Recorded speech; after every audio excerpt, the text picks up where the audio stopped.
Assalamualaikum warahmatullahi wabarakatuh. Perkenalkan, nama saya Indra Setia Yuliana, NIM 1810321042 dari kelas Agribisnis B. Di sini saya akan mempresentasikan resumen saya yang berjudul Webinar Masa Depan Koperasi dan Inovasi di Indonesia dengan pemateri Dr. Insinyur Nining Indriyono Susilo. Wajah koperasi di Indonesia. Terdapat banyak koperasi di Indonesia, tetapi banyak juga koperasi yang tidak aktif. Pada tahun 2015, Kementerian sudah melakukan upaya, yaitu diharuskan memiliki ID koperasi. Jika tidak memiliki, maka koperasi itu akan ditutup. Banyak koperasi yang tidak aktif karena terlalu menggantungkan dana dari luar, sehingga mereka hanya beroperasi saat ada dana dari luar. Pasti salah satu elemen daya saing negara. Elemen yang lainnya yaitu, yang pertama, institusi, yang kedua, infrastruktur, yang ketiga, makroekonomi, environment, yang keempat, kesehatan, kelima, higher education, yang keenam, market size. Inovasi adalah memanfaatkan yang ada. Dalam proses atau perjalanannya, terjadilah perbaikan-perbaikan dan memberikan manfaat maksimum kepada setiap orang di masa saat ini.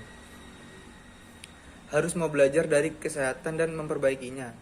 Terdapat banyak ide yang kemudian dibentuklah koperasi sebagai sebuah gerakan.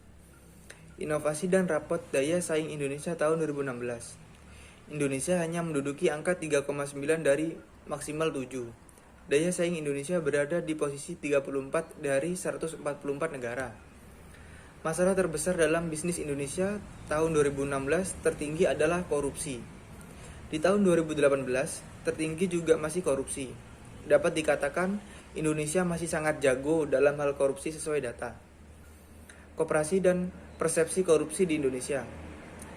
Ketika terjadi penutupan koperasi di Indonesia, justru persepsi korupsi semakin naik pada tahun 2015 hingga mencapai angka 40.